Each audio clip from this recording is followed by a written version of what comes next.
गाणं, संगीत रचना करणं, चित्र काढणं, नाटकांसाठी नेपथ्य रचना करणं, जाहिरातींसाठी लेखन आणि डिझायनिंग करणं, कलांच्या अशा विविध माध्यमांमधून व्यावसायिक पातळीवर काम करता करता मी कविता कधी करू लागलो हे नक्की सांगणं कठीण आहे. कविता लेखनाचा माझा प्रवास गेल्या काही वर्षांचा आहे. भाषेची आवड असल्याने भाषेचे रंग, गंध, पोत, नाद अनुभवत हा प्रवास नकळत होत आला असावा. माझी संगीत रचना करण्याची सुरुवात अनेक वर्षांपूर्वी कविता गायनासाठी म्हणून झाली. त्या निमित्ताने अनेक उत्तमोत्तम कवींच्या रचना वाचनात येत राहिल्या. अजूनही कविता, गझल गायनाचे कार्यक्रम करायला खूप आवडतं मला. कविता गाण्यासाठी माध्यम म्हणून सुरांची साथ घेत आलो.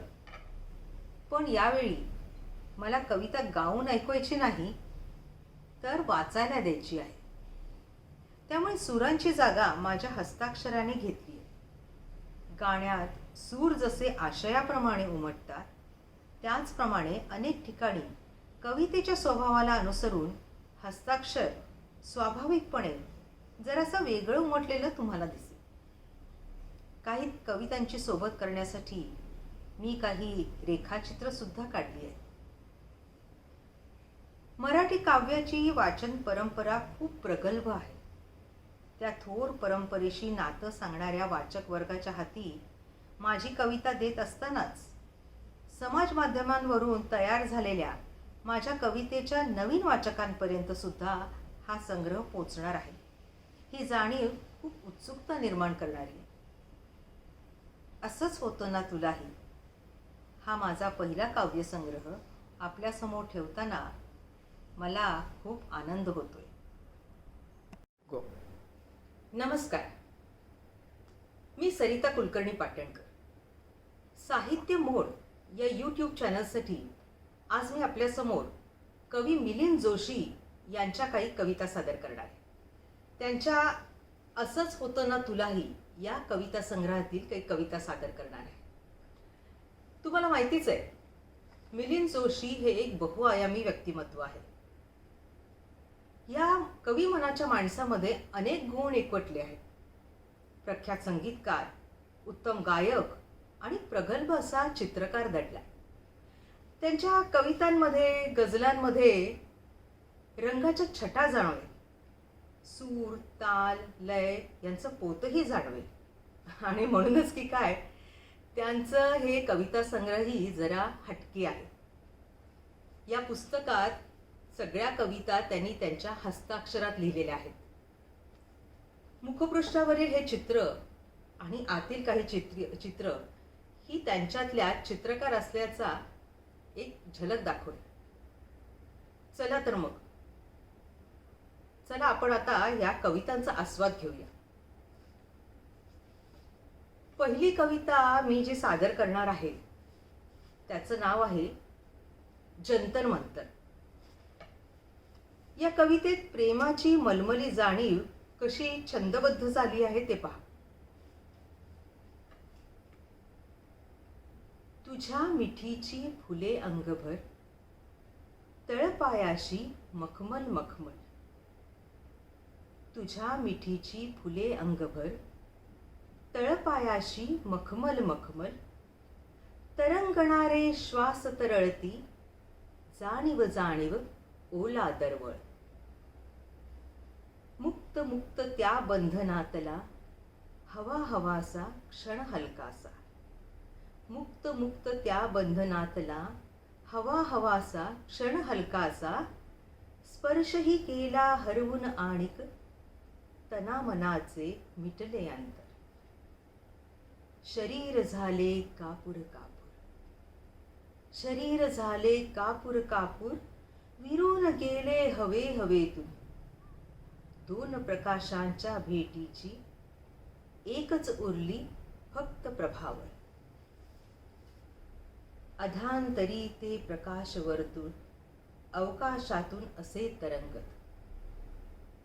अधांतरी ते प्रकाश वर्तुळ, अवकाशातून असे तरंगत. तुझ्यानी माझ्या भेटीसाठी वाट पाहते असे निरंतर. पाहत असते तुला मला ते शांत मनाने आनंदाने. सोबत आपल्या ठेवून जाते, सोबत आपल्या ठेवून जाते आठवणींचे जंतर मंतर. आठवणींचे जंतर मंतर. कशी वाटली ही कविता? आता ह्या पुढची जी कविता मी सादर करणार आहे ती कशी आहे ना, की अगदी साध्या सोप्या भाषेत किंवा साध्या सोप्या शब्दात कसा एखाद्या विषयाला स्पर्श करायचा ते पुढच्या कवितेत आपण आता बघूया. कवितेचं नाव आहे ध्यास. काय करायचे दोन श्वास? काय करायचे दोन श्वास? त्यातला एक घे तुला. एका श्वासापुरती तेवढीच सोबत तरी होईल. काय करायचे दोन घास? काय करायचे दोन घास? त्यातलाही एक घे तुला. भूक लागल्याचं समाधान सांगायला कोणी होईल? ध्यास मात्र माझ्याकडे एकच आहे मित्रा. ध्यास मात्र माझ्याकडे एकच आहे मित्रा. जपून ठेव तुझाही ध्यास तुझ्याकडेच अगदी. जपून ठेव तुझाही ध्यास तुझ्याकडेच अगदी. त्याने पुन्हा आपल्याला भेटायला मदत होईल. किती सुरेख कल्पना आहे. किती साध्या सोप्या शब्दात हे मांडलंय. आता पुढील कवितेकडे वळूया. एक यशस्वी संगीतकार गायक या नात्याने मिलिंद जोशींनी अनेक म्युझिक रियालिटी शोजच्या गायक स्पर्धकांची निवड आणि त्यांचं व्हॉइस कोचिंग केलेलं आहे. तर हा अनुभव त्यांच्या गाणं या कवितेत मला खूप जाणवला. चला तर पाहूया पुढची कविता, गाणे. दोघात खूप अंतर उरले अजून आहे. दोघात खूप अंतर उरले अजून आहे. आशेवरी तुझ्या मी तरीही जगून आहे. मी एक सूर गाता झरतात दोन अश्रू. मी एक सूर गाता झरतात दोन अश्रू. पाण्यावरी अशाहे गाणे तरुण आहे. वाटेवरी निखारे जळती तरी कळेना. वाटेवरी निखारे जळती तरी कळेना. आभास चांदण्याचा होतो कुठून आहे. उधळून प्राण माझे गेले तुझ्या दिशेने. उधळून प्राण माझे गेले तुझ्या दिशेनी. हा श्वास चाललेला आहे म्हणून आहे. भिडतेच काळजाला गोडी खऱ्या सुराची. भिडतेच काळजाला गोडी खऱ्या सुराची. हृदयात एक गाणे मीही जपून आहे. आहे किती निराळा हा खेळ संगतीचा. आहे किती निराळा हा खेळ संगतीचा. कोणी असून नाही कोणी नसून आहे. क्या बात. काय प्रगल्भता आहे. काय भाव आहेत या कवितेत. कोणी असून नाही कोणी नसून आहे. आता पुढे आपण एक कवी आणि चित्रकार. मिलिंद जोशी हे कवी आहेत आणि एक उत्तम चित्रकारही आहेत. या दोन्हीचं रसायन त्यांच्या शांतता या कवितेत आपल्याला दिसेल. खरं तर दृश्यात्मक पातळीवर आहे असा भासणारा. कसं आहे, दृश्यात्मक पातळीवर आहे असा भासणारा पण अतिशय खोल तरल अनुभव आपल्याला शांतता या कवितेमध्ये जाणवतो.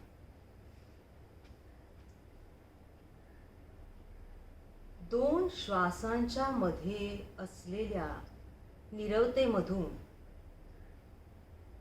दोन श्वासांच्या मध्ये असलेल्या निर्वतेमधून ब्रशचा ओला स्ट्रोक कॅनव्हसवर जाऊन धडकला. दोन श्वासांच्या मध्ये असलेल्या निर्वतेमधून ब्रशचा ओला स्ट्रोक कॅनव्हसवर जाऊन धडकला. त्या एका स्ट्रोकच्या ओल्या रंगांमधून मुक्त झालेल्या असंख्य सूक्ष्म बुडबुड्यांच्या अतिसूक्ष्म खुळखुळाटाने अगणित नवीन रंध्रे पडली जाणीवेला. अस्पर्शित, अप्रवासित अशी. त्या रंध्रांवर अजून कोणीच मालकी सांगितलेली नाही, ना प्रकाशाने ना अंधाराने. हीच असावी ती धूसर सीमारेषा असण्याच्या आणि नसण्याच्या मधली. अशी नीरव शांतता आणखीन कुठे?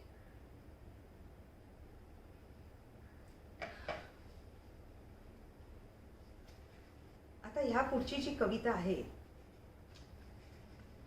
आयुष्याच्या संध्याकाळी सहजीवनाचा कळस गाठत काळजाचा ठाव घेणारी ही कविता तुम्हाला ऐकवावी असं मला खूप मनापासून वाटतं. कवितेचं शीर्षक आहे धूर. कितीतरी वर्षांचा सहवास आहे आमचा. लग्न झालं तेव्हा त्या मानाने लहान होतो आम्ही. खूप लवकर लग्न व्हायची पूर्वी. हळूहळू इतकी सवय झाली एकमेकांची की जरा जरा एकमेकांसारखे दिसूही लागलो आम्ही. हसणं, रडणं, रागावणं, नाटक, सिनेमा, कधी नुसतंच फिरायला जाणं. कितीतरी वर्षांचा सहवास आहे आमचा. पण हल्ली गुडघे खूप दुखतात तिचे. चालायला जरा वेळ लागतो. मी जरासा पुढे गेलो तर कोपऱ्यावर वाट पाहतो तिच्यासाठी. कधीतरी ती येईपर्यंत एखादा झुरकाही मारतो सिगरेटचा. सिगरेटच्या धुरात आठवणी बघत राहतो ती येईपर्यंत. पण आज बराच वेळ झाला तरी आली कशी नाही ती अजून? अरे च्या, माझ्या हातातली सिगरेट कुठे गेली? मग हा धूरही इतका वेळ टिकलाय कसा? आणि हा धूर इतका सगळीकडे कसा? काहीच दिसत नाहीये. हे ढग आहेत की काय? अरे देवा, मी फार पुढे निघून आलोय की काय?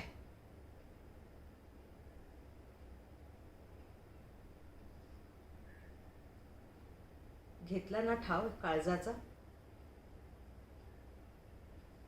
मित्रांनो, खूप सुंदर पद्धतीने हे एक मनात एखाद्या वयानंतर, जसं त्यांनी सांगितलं की सहजीवनाचा कळस गाठत असताना एका पॉइंटवर माणूस येतो आणि तेव्हा ह्या भावना त्याच्या मनात उमटतात.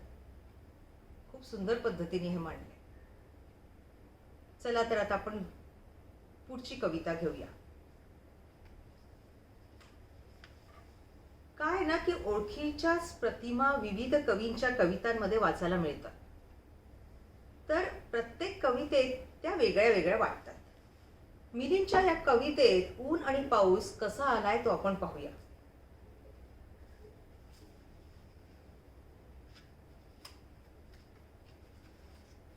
तुझ्यासाठी. पावसाळ्यात एकट्या पडलेल्या उन्हाळ्याच्या कवितेसारखं कधीच वाटून घेऊ नकोस तू. पावसाळ्यात एकट्या पडलेल्या उन्हाळ्याच्या कवितेसारखं कधीच वाटून घेऊ नकोस तू. मी जपून ठेवलंय थोडंसं ऊन माझ्या काळजात तुझ्यासाठी. रसिको, कशा वाटल्या ह्या कविता?